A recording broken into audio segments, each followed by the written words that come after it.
iliyocheleweshwa ni haki iliyokataliwa. Karibu sana katika nondo za habari kutoka hapa Kimgongo TV, na anayekuletea habari hizi ni mimi Olivia Moses.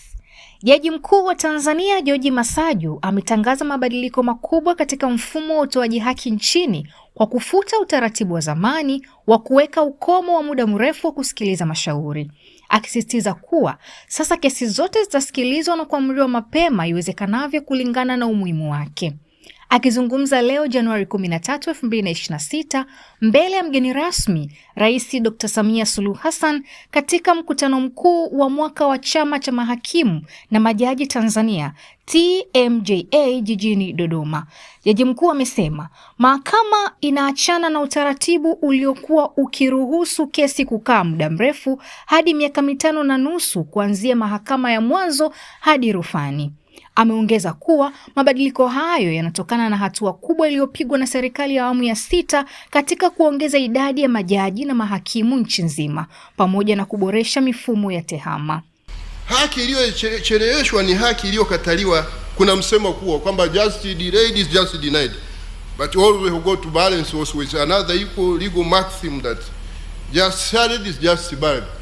Hii pia lazima tuiwanishe na msemo mwingine wa sheria unaosema kwamba haki iliyoharakishwa ni pia ni kama haki iliyokataliwa. Sasa sisi kwenye katiba yetu tumetaja kabisa ibara 107 capital A ibara ndogo ya pili B kwamba katika kufanya maamuzi tusicheleweshe haki bila sababu ya kimsingi. Kwa hiyo tumezingatia mambo ambayo yanaweza kusababisha labda ikawa kuwe na uchache wa watendaji na mahakimu, kitu ambacho kwa kweli serikali imepiga hatua kubwa sana. Tumepiga hatua kubwa sana kujitosheleza kwenye idadi ya majaji na mahakimu, jao bado hatujafika, lakini kwa kweli ukiangalia ilivyokuwa huko nyuma, Mheshimiwa Rais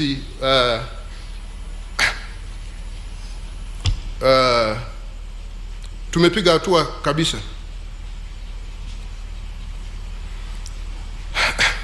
Alafu tunaangalia kiwango cha utatuzi wa kesi, uwiano wa kesi zilizomalizika ikilinganishwa na kesi mpya zinazoingia, muda wa shauri, wastani wa muda unaotumika tangu kufunguliwa kwa kesi hadi kutolewa kwa hukumu. Alafu udhibiti wa mlindikano wa kesi, jinsi mahakama inavyoshughulikia kesi za muda mrefu ambazo bado hazijatolewa uamuzi. Mheshimiwa Rais, nikwambia kwamba kwenye hili nalo tumepiga hatua, tumeiweka mfumo wetu wa ndani wa kushughulika haya. Lakini hata kauli mbiu yetu ni ile nini? COVID, yani vision yetu, dira yetu ya mahakama, sio ile dira ya taifa, dira ya mahakama inasema haki sawa kwa wote mapema ipasavyo. Kwa hiyo na ikiwa ilikuwa anchored kwenye ibara ya 107 capital A sub-article 2B. Kwa hiyo haya tunayazingatia. Lakini hivi karibuni katika hotuba yangu ya tarehe 22 Disemba nilisema tunaachana na utaratibu huu wa utaratibu wa kusubiria mashauri yaliyofunguliwa zamani ndio yamalizike kwanza. Kesi itasikilizwa kwa kadiri ya umuhimu wake na uwezo wake wa kutatulika mapema. Tulikuwa na utaratibu hapa Mheshimiwa Rais kwamba mahakama za mwanzo tuliwekea muda kama miezi 6 kesi iwe ndio imesikilizwa. Mahakama kuu, mahakama za wilaya mwaka mmoja, mahakama kuu miaka 2, mahakama ya rufani miaka 2. Sasa hii kulikuwa na sababu za msingi wakati huo. Kwa kweli kulikuwa na sababu za msingi. Maana kwanza hatukuwa na mahakama nchi nzima. Mahakimu wenyewe walikuwa wachache. Sasa hali ni tofauti. Tunaachana utaratibu huo. Tunataka mtu haki yake ipatikane mapema ipasavyo, isipokuwa kama kuna sababu za msingi. Sasa hili inayo baadaye ili tuletea shida, kwa sababu mtu akitaka kusikiliza kesi anasema bado kuna miezi 6. Akitaka kusikiliza anasema bado kuna miezi 12. Baadaye anakuwa mvivu, haimalizi. Inakuwa backlog. Akitaka kusikiliza anasema na miaka 2. Kwa hiyo kwa ujumla tulikuwa na timeline ya kukamilisha mashauri, other things being equal, kwa miaka 5.5. Tunaachana na hiki kitu. Yaani kesi inapofunguliwa mahakama ya mwanzo kama mpaka inaenda mahakama ya rufani inakaa mahakamani miaka 5.5. Na that was illegal. Ndio maana ulikuwa unaona tunasema sijui haki inayopatikana kwa wote kwa wakati. Kumbe wakati ni miezi 6 hata kama kesi ingemalizika siku hiyo hiyo. Alafu miezi 12 hata kama kesi ingemalizika baada ya miezi 2. Kwa hiyo tunaachana nayo Mheshimiwa Rais. Mheshimiwa Rais, kama unavyofahamu ibara ya 4 ya katiba inataja mihimili mitatu ya dola na serikali. Mgawanyo wa majukumu na mipaka yake ya kutoingiliana na kudhibitiana katika utekelezaji wa majukumu yao. Mihimili hiyo ni utendaji, yani executive, bunge, yani legislature, na mahakama, yani judiciary. Pamoja na mengineo, ibara hiyo inaelekeza kwamba vyombo vyenye mamlaka ya kutekeleza utoaji haki vitakuwa ni mahakama ya serikali ya Jamhuri ya Muungano na mahakama ya serikali ya Mapinduzi ya Zanzibar. Na kwa ajili hiyo, ibara ya 107A kubwa ibara ndogo ya kwanza ya katiba inaelekeza kwamba mamlaka yenye kauli ya mwisho utoaji haki katika Jamhuri ya Muungano itakuwa ni mahakama. Kwa kuwa mahakama ni sehemu ya serikali na dola ya Jamhuri ya Muungano wa Tanzania, ili iweze kutekeleza majukumu yake kwa ufanisi ipasavyo, mahakama hiyo inapaswa kuwa huru, isiingiliwe na mihimili mingine inayounda serikali na dola ya Jamhuri ya Muungano wa Tanzania, yani mihimili ya utendaji na bunge, licha ushirikiano uliopo miongoni mwao. Ni kwa sababu hiyo ibara 107B kubwa ya katiba inaelekeza kwamba katika kutekeleza mamlaka ya utoaji haki, mahakama zote zitakuwa huru na zitalazimika kuzingatia tu masharti ya katiba na yale ya sheria za nchi, huku ikiwajibika kuzingatia, kutia maanani na kutekeleza masharti yote yaliyotajwa katika ibara ya 6 hadi ya 11 ya katiba kama ibara ya 7 ya katiba inavyoelekeza. Mheshimiwa Rais, Mahakama ya Tanzania inatambua na kupongeza dhamira yako ya dhati na ya kipekee katika kudumisha, kuimarisha na kuiwezesha mahakama kuendelea kuwa huru.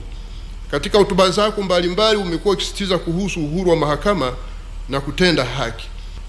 Mheshimiwa Rais, vigezo vya mahakama huru vinajulikana na vingine tayari vimeshasimikwa katika katiba yetu. Vigezo hivyo kama pia viliwahi kuelezwa na aliyekuwa Jaji Mkuu Mheshimiwa Francis Nyalali katika makala yake ya mwaka 1982 iliyokuwa na kichwa cha habari kinachosema Independence of Judiciary in Tanzania, yani uhuru wa mahakama Tanzania. Alipokuwa akisisitiza kuhusu uhuru wa mahakama ni pamoja na mambo yafuatayo, yani ni pamoja na mambo yafuatayo. It was not so much exhaustive. Usalama wa ajira ya majaji na mahakimu, yani security of tenure for judges and magistrates, mishahara na masilahi ya kutosha yanayolindwa kisheria, adequate and secured emolument, hauwezi kuwepo bila mambo yafuatayo: kutoingiliwa na muhimili wa utendaji, that is independence from executive interference, mahakama iwe huru na mahakama iwe na uhuru wa kifedha, that is financial autonomy, nidhamu inayosimamiwa ndani ya muhimili wa mahakama, ya mahakama yenyewe, yani judicial ethics and discipline from within, that's self regulatory, katika kufanya maamuzi yake bila woga, upendeleo au shinikizo kutoka pande zote. Wakati fulani tunadhani ni uhuru dhidi ya muhimili wa utendaji na bunge peke yake. Pande zote, yani watu wote, wawe mwandishi wa habari na raia wengine wa kawaida na wanasiasa na kila mtu. Mheshimiwa Rais, katika kuonyesha Mheshimiwa Rais, kwa mujibu wa vigezo vya kimataifa vinavyotumiwa na Umoja wa Mataifa, Benki ya Dunia, International Commission of Justice, World Justice Project na taasisi nyingine za kikanda na kimataifa za utawala wa sheria hutumia viashiria au vigezo maalumu kupima utendaji wa ubora wa mfumo wa mahakama.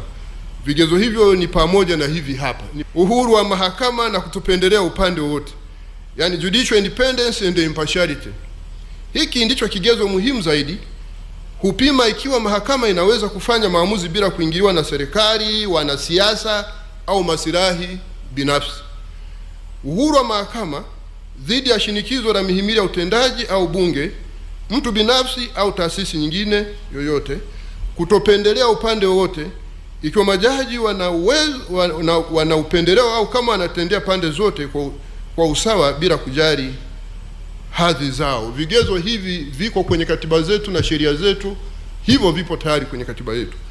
Kigezo cha pili ni usalama wa ajira ya majaji na mahakimu, that is security of tenure for judges and magistrates. Hapa ni lazima ajira ya jaji au hakimu ilindwe hata pale anapotoa maamuzi ya haki yasiyofurahisha. Kwa upande wa Tanzania, usalama wa ajira za majaji umelindwa kikatiba.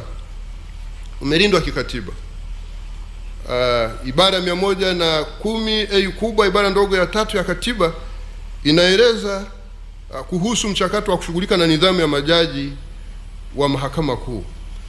Ibara ya 120A kubwa ibara ndogo ya pili ya katiba inaeleza kuhusu mchakato wa nidhamu ya majaji wa rufani.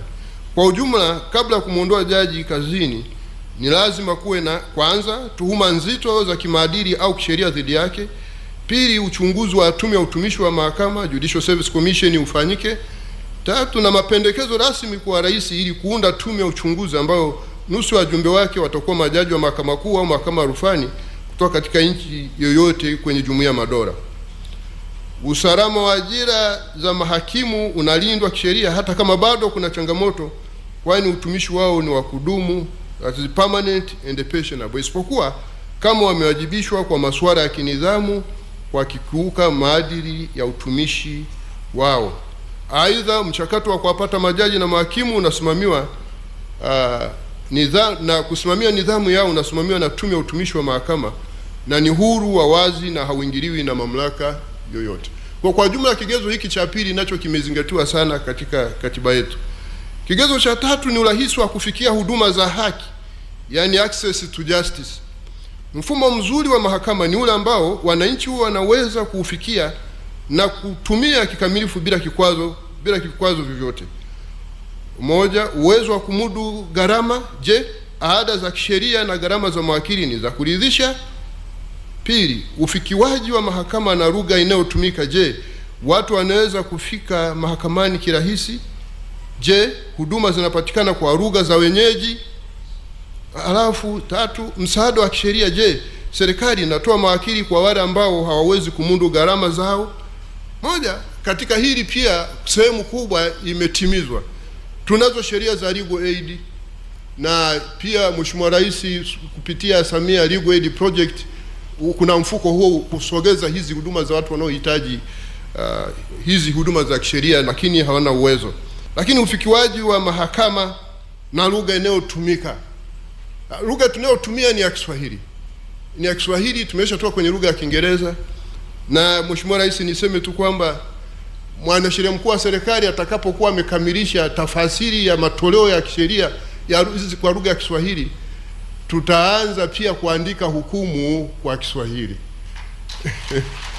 Nimeambiwa yuko katika hatua za mwishoni, na sheria tayari ilishatungwa inayosema lugha ya mahakama itakuwa ni ya Kiswahili.